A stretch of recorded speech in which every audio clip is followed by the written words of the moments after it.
Welcome to exam सहपाठी। आज के इस क्लास में हम लोग सीटेट पेपर सेकंड के लिए जो हमारा सामाजिक विज्ञान है, सोशल साइंस, ठीक है, उसमें जो पेडागोजी के क्वेश्चंस आते हैं उनसे संबंधित क्वेश्चंस को करेंगे।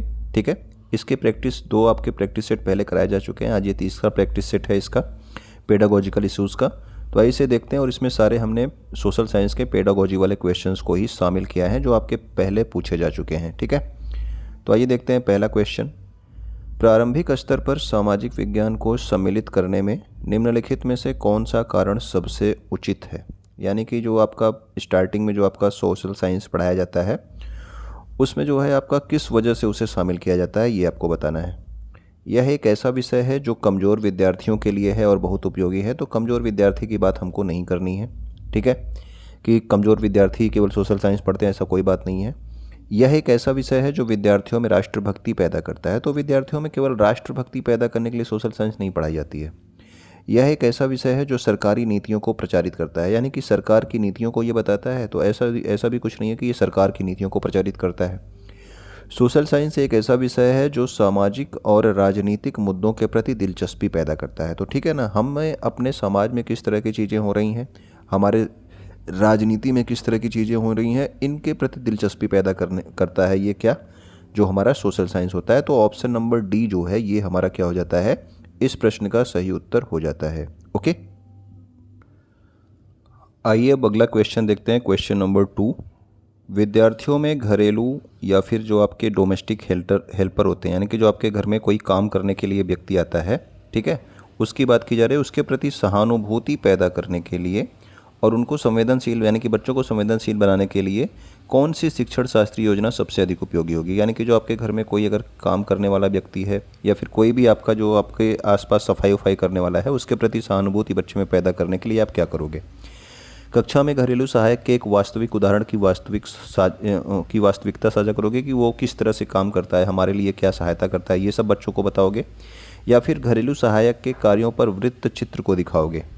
ठीक है, या फिर घरेलू सहायक को कक्षा में यानी कि किसी जो है काम वाम करने वाले को आप कक्षा में आमंत्रित करोगे। या फिर छात्रों को किसी घरेलू सहायक से परिचय बना करके उनके अनुभवों पर एक कहानी लिखने को आप कहोगे।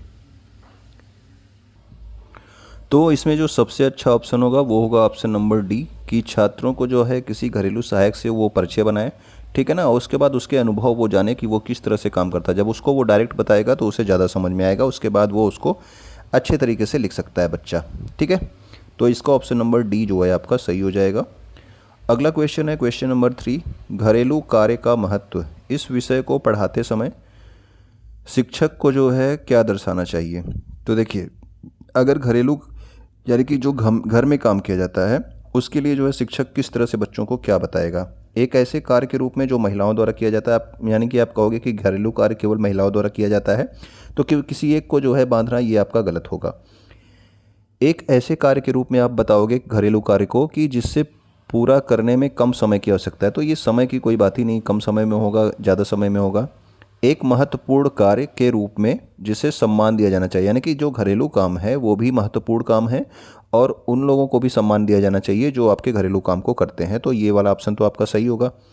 इसके अलावा एक ऐसे कार्य के रूप में जिसमें पुरुष तथा महिला दोनों द्वारा किया जा सकता है, यानी कि आप बच्चों को बताओगे कि जो घरेलू काम है वो पुरुष और महिला दोनों ही कर सकते हैं। ठीक है, तो जिसमें आपका ऑप्शन नंबर सी और डी होगा वो आपका सही आंसर है। तो जो ऑप्शन नंबर डी यहाँ पे दे रखा है ये हमारा क्या है, सही आंसर है, जिसमें सी और डी है। तो सी और डी हमारा ये सही था, इसमें ऑप्शन नंबर डी आपका सही आंसर है। क्वेश्चन नंबर 4 कहता है, एक भूगोल की कक्षा में पाठ्य पुस्तक का उत्तम उपयोग होता है। यानी कि भूगोल की कक्षा में जो है पाठ्य पुस्तक का क्या काम होगा। ज्ञान की निर्धारित मात्रा की प्राप्ति में, यानी कि उसमें जो ज्ञान लिखा है वो चीज़ आप प्राप्त कर लो। तो केवल ज्ञान की प्राप्ति करना ही पाठ्य पुस्तक का उद्देश्य नहीं है। निर्धारित समय सारणी में मूल्यांकन, यानी कि एक निश्चित समय सारणी है उसमें आप वो चीज़ों को पूरा कर दे रहे हो, उसका एग्ज़ाम ले रहे हो, बस यही काम करना है, बिल्कुल नहीं। सोच विचार और आश्चर्य के लिए ये हो सकता है कि आप जो है जो चीज़ें पढ़ रहे हो पाठ्य पुस्तक में उस पर कुछ सोच विचार करो, कुछ जो है आपको चीज़ें आश्चर्यजनक लगेंगी, क्योंकि भूगोल है तो उसमें आपको जब पता चलता है कि समुद्र के अंदर भी जो है 11 किलोमीटर तक जो है मेरियाना गर्त है, तो आपको लगता है कि इतना कैसे हो सकता है। ठीक है, तो एक आश्चर्य के लिए भी बच्चों के लिए तनाव कम करने का एकमात्र सूचना स्रोत, तो ऐसा नहीं है कि आप भूगोल की पुस्तक पढ़ के जो है बच्चों का तनाव कम होगा। तो इसमें जो आपका सही ऑप्शन हो जाएगा ऑप्शन नंबर सी होगा। सोच विचार और आश्चर्य के लिए जो है इसका उपयोग किया जा सकता है। ठीक है। क्वेश्चन नंबर 5 क्या कहता है, एक गतिविधि के आयोजन और जिनमें अपने आस पड़ोस के बुजुर्गों से वो बच्चे बातचीत करते हैं तथा भूमि उपयोग के बारे में जानकारी इकट्ठा करते हैं, इसमें विद्यार्थी किन कौशलों का विकास कर रहा है। यानी कि आप एक गतिविधि का आयोजन करते हो जिसमें जो बच्चे हैं वो अपने आस पड़ोस के जो बुजुर्ग हैं उनसे बातचीत करेंगे और भूमि का क्या उपयोग है उसके बारे में वो जानकारी इकट्ठा करेंगे। तो इससे विद्यार्थियों में कौन से स्किल का विकास होगा। प्रश्न पूछना और अभिलेख करना, ये तो आपका होगा ही। सुनना और अन्वेषण करना, यानी कि जो वो चीज़ बताएंगे उसको आप सुनोगे और कुछ नई चीज़ें आपको पता चलेंगी, नई खोज को आप करोगे। अनुमान लगाना, तो अनुमान आप नहीं लगा रहे हो, आप डायरेक्ट जो है उन लोगों से बातचीत कर रहे हो। ठीक है, तो अनुमान लगाने वाली बात नहीं है, तो अनुमान आप नहीं लगा रहे हो। परिकल्पना बनाना, परिकल्पना का मतलब कोई चीज़ आप नहीं जानते हो तो उसके बारे में आप सोच लेते हो कि वो चीज़ ऐसी होगी, तो ऐसा नहीं है। आप डायरेक्ट जो है लोगों से बात कर रहे हो और लोगों से जो है भूमि उपयोग के बारे में जानकारी इकट्ठा कर रहे हो। तो इसका जो ऑप्शन नंबर जो है आपका कौन सा, आपका अनुमान लगाना और बातचीत करना हो सकता है। ठीक है, अनुमान लगाना और आपका बातचीत करना इसमें हो सकता है। तो ऑप्शन नंबर ए, बी और सी जो है ये हमारा सही हो जाएगा।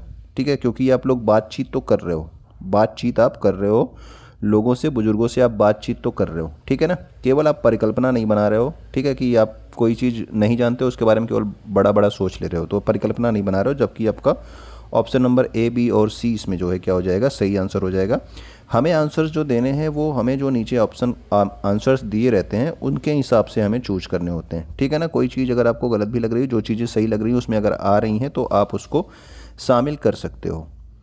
क्वेश्चन नंबर 6 क्या है, कारखाना भ्रमण विषय पर परियोजना कार्य देते समय निम्नलिखित में से कौन से उद्देश्य हो सकते हैं। यानी कि आप जो है बच्चों को एक प्रोजेक्ट देते हो कारखाने का भ्रमण करने का। ठीक है, तो इसमें जो है आपके कौन कौन से उद्देश्य हो सकते हैं। तर्क करने के कौशल को अर्जित करना, यानी कि बच्चा वहाँ पे कारखाना भ्रमण करेगा तो वो तर्क करने का कौशल अर्जित कर लेगा, मेरे हिसाब से नहीं होगा। समूह में कार्य करना, हाँ समूह में तो कार्य करेगा क्योंकि जो है कई बच्चों के साथ वो कारखाने का भ्रमण करने जाएगा तो ग्रुप वर्क तो होगा। ठीक है, अन्वेषण कौशल को विकसित करना, अन्वेषण यानी कि वो अगर कारखाने में जाएगा तो कुछ नई खोज भी उसको मिलेगी, यानी कि कुछ नई ज्ञान की वृद्धि होगी, कुछ नया खोज वो करेगा, अन्वेषण कौशल की भी वृद्धि होगी। परिकल्पना करने के कौशल को सीखना, तो परिकल्पना का मतलब है कि आप इमेजिनेशन कर रहे हो, आप किसी जो है दुनिया के बारे में सोच रहे हो। यानी कि अगर आप कारखाना नहीं जाते, वहाँ पे घूमने नहीं जाते, तब उसके बारे में आप परिकल्पना करते कारखाना इस तरह से होगा, लेकिन आप वहाँ पे घूमने जा रहे हो तो आपको परिकल्पना करने की ज़रूरत नहीं है। तो इसमें ऑप्शन नंबर बी और सी जो है ये सही हो जाएगा। तो ऑप्शन नंबर सी जो है ये हमारा सही आंसर हो जाएगा, जिसमें आपका बी और सी है। ठीक है, क्वेश्चन नंबर 7 देखते हैं।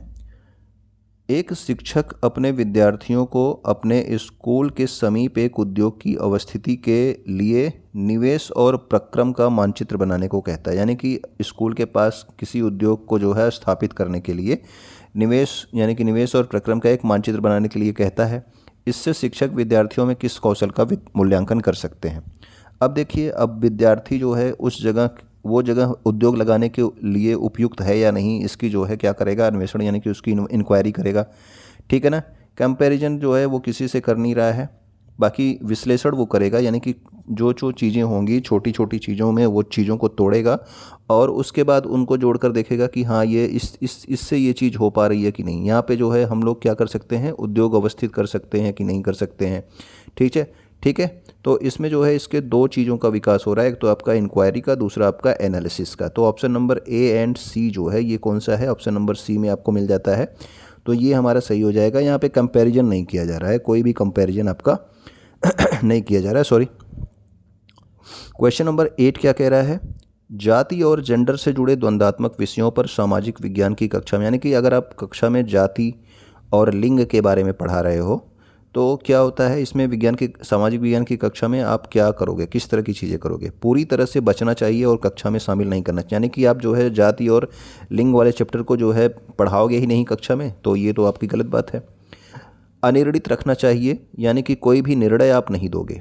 ठीक है, यानी कि जाति किसी जाति को आप ऊंचा नहीं कहोगे, किसी को नीचा नहीं कहोगे, किसी भी लिंग को आप अच्छा नहीं कहोगे, दूसरे को बुरा नहीं करोगे, ये आप अनिर्णित रखोगे इस बात को। और इन पर जो है विभिन्न आयामों से चर्चा करनी चाहिए, यानी कि पुरुष क्या सोचता है, महिला क्या सोचती है, इन अलग अलग जो है समाज क्या सोचता है, इन सभी आयामों पे आप चर्चा करोगे। लेकिन किसी चीज़ को आप निर्णय नहीं दोगे कि जो है ये अच्छा है ज़्यादा, ये ज़्यादा बुरा है, ये जाति अच्छी है या फिर ये लिंग ज़्यादा अच्छा है, ये बुरा है। शिक्षक अपनी समझ और विश्वास के मत पर आधारित चर्चा करें। केवल अपनी समझ और विश्वास के मत पर ही नहीं, आपको विभिन्न आयामों पर यानी कि ज़्यादा डायमेंशंस पे चर्चा करनी होगी, तब बच्चों को ज़्यादा समझ में आएगा। विद्यार्थियों की भावनाओं के अनुसार, यानी कि विद्यार्थी क्या सोचते हैं उनकी भावनाओं के अनुसार, जी नहीं, आपको विद्यार्थियों में नई भावनाएं डालनी है। ठीक है, नई भावनाएं डालनी है। तो आप किसी चीज़ का निर्णय नहीं करोगे कि कौन सी जाति अच्छी है, लड़के अच्छे हैं या लड़कियां अच्छी हैं। ठीक है, और उनकी विभिन्न आयामों पर समाज क्या सोचता है, आपके महिलाएं क्या सोचती हैं इसके बारे में, या फिर पुरुष क्या सोचते हैं, तो सबके बारे में उन्हें बताना चाहिए। तो ऑप्शन नंबर बी जो है इसमें क्या होगा, सही हो जाएगा। ओके, क्वेश्चन नंबर 9 देखते हैं।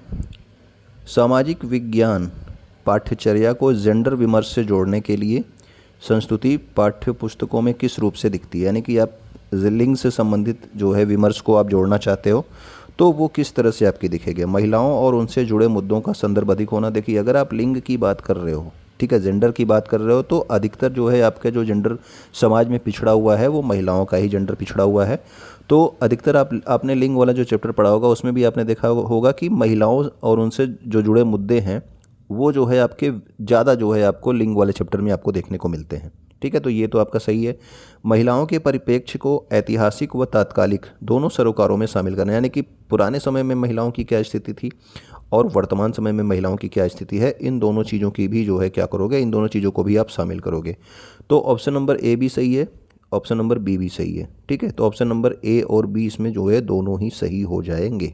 ओके, क्वेश्चन नंबर 10 देखते हैं।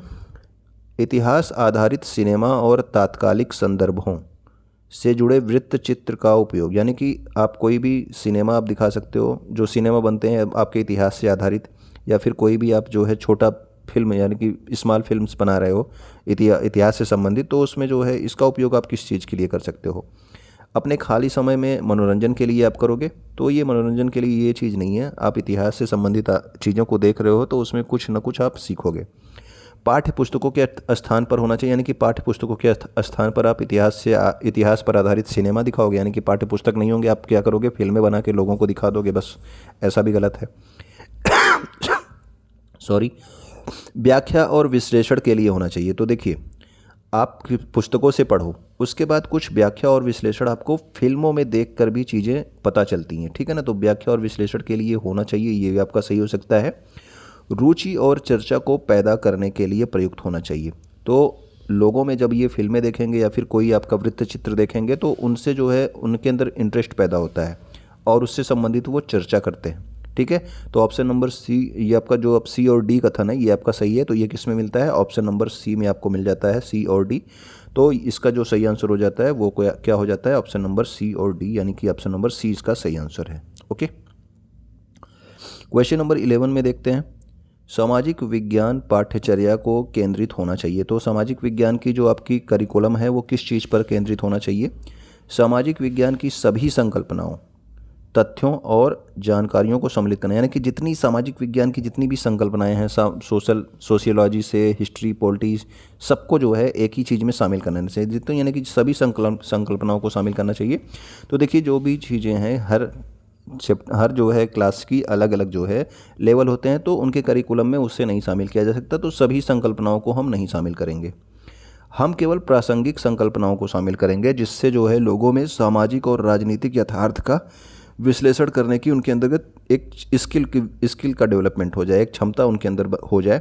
ठीक है, कि वो आपकी जिससे जो है सामाजिक और राजनीतिक बातों को वो आसानी से समझ सके। तो सभी संकल्पनाओं को नहीं शामिल करना है, केवल प्रासंगिक संकल्पनाओं को शामिल करना है, जिससे जो है उनके अंतर्गत सामाजिक और राजनीतिक यथार्थ का विश्लेषण करने की क्षमता बन सके। तो ऑप्शन नंबर 20 में जो है सही हो जाएगा, जिसका जो कौन सा कथन सही है, तो केवल बी वाला कथन सही है। ठीक है, क्योंकि हम इसमें सभी संकल्पनाओं को शामिल नहीं करेंगे। क्वेश्चन नंबर 12 देखते हैं। मानचित्र विषय पर चर्चा करते समय एक शिक्षक को किन संकल्पनाओं पर केंद्रित होना चाहिए, यानी कि मानचित्र के बारे में आप बच्चों को बता रहे हो तो क्या क्या चीज़ें बताओगे।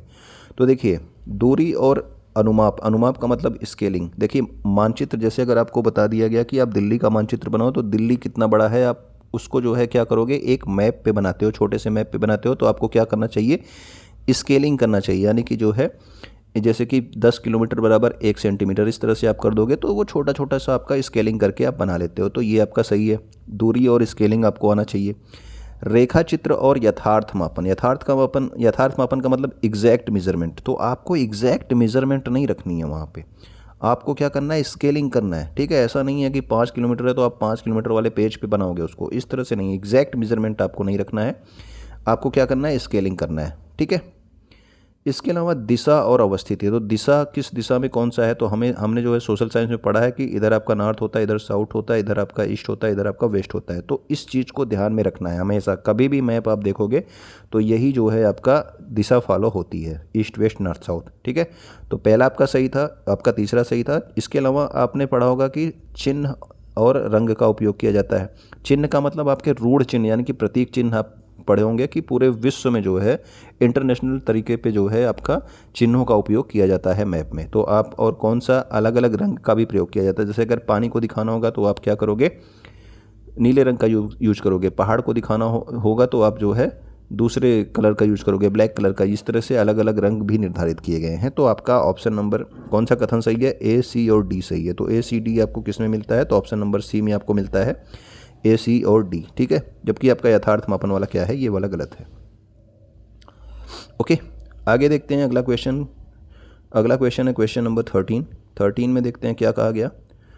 सामाजिक विज्ञान की कक्षाओं में प्रयुक्त पुस्तक यानी कि जो आपके पाठ्य पुस्तक होते हैं, इनकी सामग्रियों के बारे में निम्नलिखित में से कौन से कथन सही हैं। सुझाई गई पाठ्य पुस्तकें एकमात्र स्रोत हैं जिनका उपयोग किया जाए, यानी कि केवल जो पुस्तक आपको दी गई है केवल वही एक स्रोत है जो है सामाजिक विज्ञान को समझने का। तो ये तो आपका गलत है, केवल एकमात्र स्रोत नहीं है, जबकि सुझाई गई जो आपकी पाठ्य पुस्तक है वो कई स्रोतों में से एक है, यानी कि ढेर सारे आपके स्रोत हैं जिसमें से आपकी वो जो पाठ्य पुस्तक आपको दी गई है वो भी एक स्रोत है। ठीक है ना, तो ये आपका सही है, सुझाई गई जो है पाठ्य पुस्तक के कई स्रोतों, यानी कि ढेर सारे स्रोत थे हमारे सामाजिक विज्ञान को समझने के लिए, जिसमें से एक स्रोत हमारा ये पाठ्य पुस्तक भी था, क्योंकि हमें असीमित संदर्भों को शामिल करने की ज़रूरत है। ठीक है, तो ये हमारा सही हो जाता है बी वाला। पूरक सामग्रियों की व्यवस्था शिक्षकों के लिए आवश्यक बोझ है, तो ये पूरक सामग्री यानी कि जो सप्लीमेंट्री बुक्स होती हैं उनकी बात नहीं कर रही हैं हम।